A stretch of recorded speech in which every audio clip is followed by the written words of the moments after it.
बिस्मिल्लाहिर्रहमानिर्रहीम। दुनिया भर से देखने वाले लाखों नाजरीन को हमारा प्यार भरा सलाम। नाजरीन, आज के प्रोग्राम में हम बात करेंगे इंतखाबात की। आम इंतखाबात पूरे मुल्क हिंदुस्तान में हो रहे हैं और आपको बता दें कि सिर्फ चंद माह रह गए कि जब एक बार फिर जनरल इलेक्शंस का बिगुल बजेगा और साथ ही साथ जम्मू कश्मीर के अवाम को असम्बली इलेक्शंस का भी इंतज़ार है, जहां एक तरफ से असम्बली इलेक्शंस के हवाले से तमाम जो सियासी जमातें हैं, चाहे उमर अब्दुल्ला हूँ, महबूबा मुफ्ती, अल्ताफ़ बुखारी साहब, सज्जाद गनी लोन, वो ये कहते हैं कि मरकज़ को चाहे कि वो जम्मू कश्मीर में अब जो इंतखाबात हैं, असम्बली इंतखाबात है, उनका बिगुल भी बजना चाहिए। आखिरकार किस बात से मरकज़ पीछे है, वो सबसे बड़ा सवाल है। क्या सिक्योरिटी इंतज़ामात के हवाले से मरकज़ को अभी जम्मू कश्मीर से इशारा नहीं मिल रहा है? वो भी एक बात है, चूँकि आज ही श्रीनगर के डाउनटाउन इलाके में अभी हमारे पास खबर आ रही है कि डाउनटाउन में अमृतसर के रहने वाले एक सिख नौजवान को मारा गया है। गोलियां मारकर उनकी जान ले ली गई है और उनका कत्ल किया गया है। श्रीनगर के डाउनटाउन इलाके से ये खबर आ रही है। ताहम इस वक्त हमारे साथ मौजूद हैं कांग्रेस के तर्जुमान आला शेख आमिर साहब। शेख आमिर साहब, बहुत बहुत शुक्रिया आपका। शुक्रिया शाहिद साहब। जावेद ककरू साहब जो बीजेपी के लीडर हैं, हमारे साथ जुड़े हैं। जावेद साहब, आपका भी बहुत बहुत शुक्रिया। बहुत बहुत शुक्रिया आपका। और उमर जान साहब हमारे साथ लाइव जुड़े हैं इस प्रोग्राम में। उमर जान साहब, आपका भी बहुत बहुत शुक्रिया, आप अपनी पार्टी के सीनियर लीडर हैं।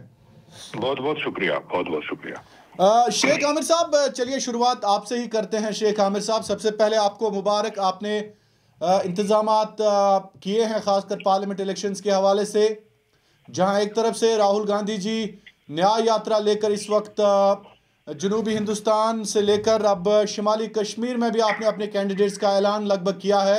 हाजी रशीद के साथ साथ सैफुद्दीन सोज का नाम भी आया है। और सबसे पहले आपको मुबारक आमिर साहब, कैसे शुरू करेंगे आप?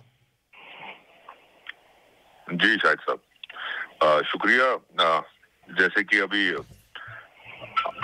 आने वाले कुछ चंद महीनों के बाद यहाँ पर पार्लिमानी इंतखाबात होने वाले हैं और अभी हमारी बातचीत जो है अलायंस, जो इंडिया अलायंस है, तो यहाँ पर अभी कोई, जो आप कह रहे थे कि किसी कैंडिडेट का जो आप इशारा दे रहे थे, तो उस बारे में कभी कोई बात नहीं हुई। यहाँ एक पैनल बना हुआ है और किसी कैंडिडेट का नहीं, हाजी रशीद साहब और सैफुद्दीन सोज साहब।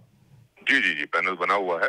तो जहां तक आप चुनाव की बात कर रहे थे और असेंबली इंतखाबात की बात कर रहे थे, आपने जो बार बार वाजिया तौर पे मरकजी सरकार के साथ जो जुड़े हुए लोग हैं, या चाहे वो आप ऑनरेबल होम मिनिस्टर की बात करें, अमित शाह साहब की बात करें, उन्होंने बार बार ये बात दोहराई भी कि जम्मू कश्मीर में, खासकर कश्मीर में हालात जो है साजगार है और हालात बहुत बेहतर हो चुके हैं। अगर हालात इतने ही बेहतर हैं तो अब तक उन्होंने असेंबली इंतखाबात क्यों नहीं किए?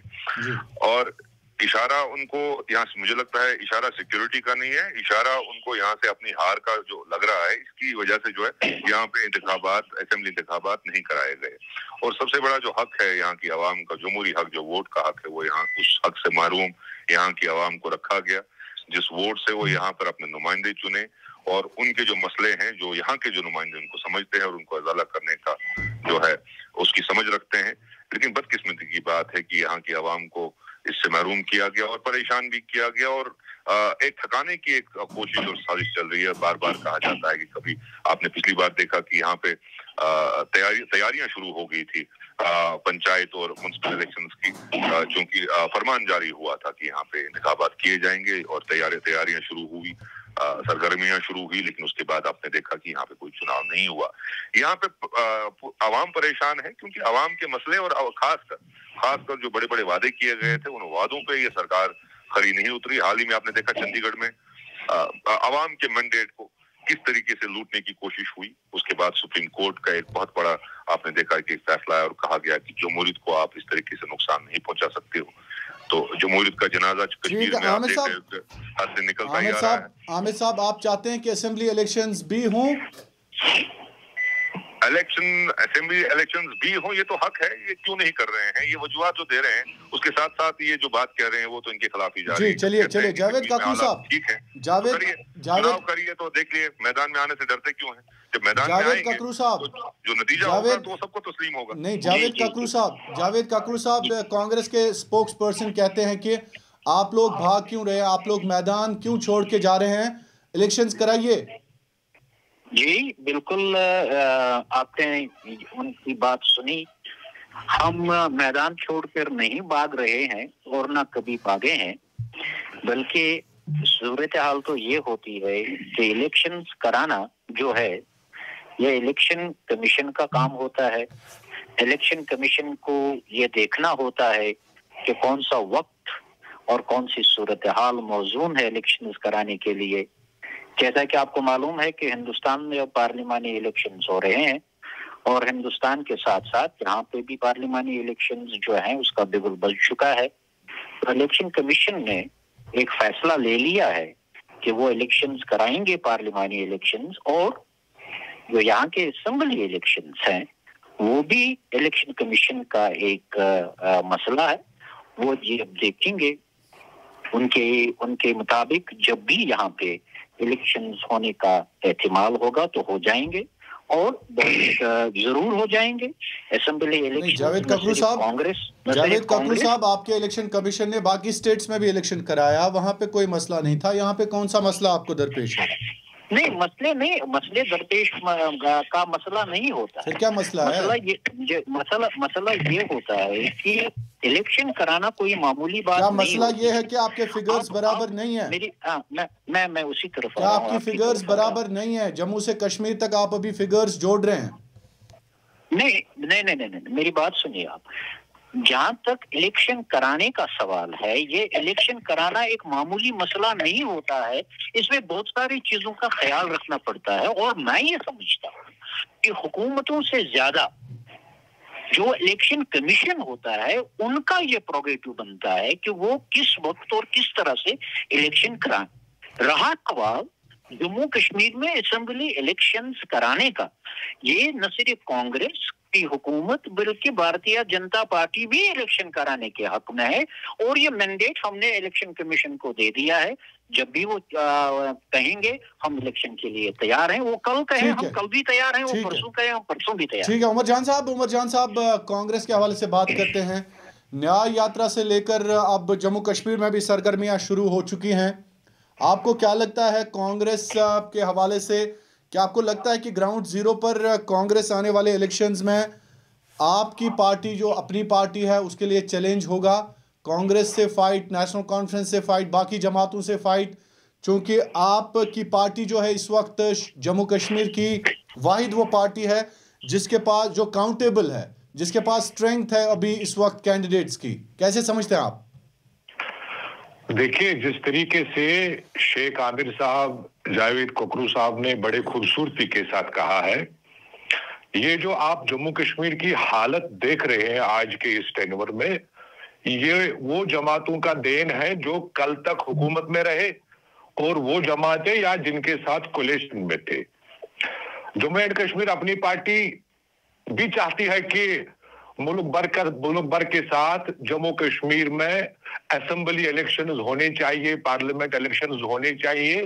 ये हमारा एक मुल्क, खूबसूरत मुल्क है, हमारा लोकतंत्र देश है, डेमोक्रेटिक राइट है, फंडामेंटल राइट है। और चुनाव की प्रक्रिया जिस प्रकार से आज जोर शोर से चल रहा है, जम्मू एंड कश्मीर अपनी पार्टी इस चीज को वेलकम करते हैं।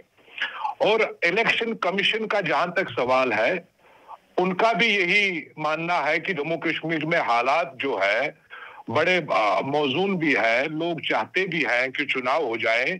चाहे आप जो जिस दिन जजमेंट भी आया था ऑनरेबल सुप्रीम कोर्ट का 370 और 35A का जो वर्डिक्ट आया था, वहां पे भी ऑनरेबल सुप्रीम कोर्ट ने कहा था कि सितंबर तक ये इलेक्शंस होने चाहिए। तो उसके कड़ी में जम्मू एंड कश्मीर अपनी पार्टी लोगों के साथ में है, लोगों के हित में है और लोगों को मिलना चाहिए अपना अधिकार वोट करने के लिए। और बाकी जितने भी जमातें आज तक हमने देखे 40 साल 30 साल, उनका कितनों तरीके से हादसात पेश आए जो आजकल का नौजवान चाहता है कि वो हादसा, अब वो पर्दा उससे उठ गया है। वो पर्दा आपको भी पता था, शेख आबिर साहब को भी पता था और मेरे जावेद ककरू साहब को भी पता था। लोग बिल्कुल निहत्ते हैं और लोगों के पास जो आज का हथियार है वो सिर्फ वोट है। उस वोट के जरिए उस पर्दे को, उस अंधेरे को अब उजाला चाहते हैं। तो लिहाजा जम्मू एंड कश्मीर बिल्कुल तैयार, जम्मू एंड कश्मीर अपनी पार्टी बिल्कुल तैयार में है। कब चुनाव होगा, हम इस चुनाव के इस प्रक्रिया में भरपूर तरीके से हर एक जिले में हिस्सा लेंगे। चलिए, बहुत बहुत शुक्रिया आप सभी लोगों का हमारे प्रोग्राम में आने के लिए। इंशाल्लाह मैं कल के प्रोग्राम में मजीद अपने जो गेस्ट हैं उनको बुलाने की कोशिश करूँगा एक और मौजू पर।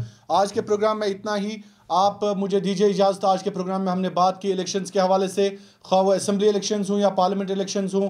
आज के प्रोग्राम में मुझे दीजिए इजाज़त। अल्लाह आपका हामी व नासिर। इस प्रोग्राम को आप तक पहुंचाने में हमारे साथ ताउन कर रहे हैं डॉक्टर समीता सोफत हॉस्पिटल लुधियाना पंजाब, बे औलाद जोड़ों के लिए उम्मीद की वाहिद किरण।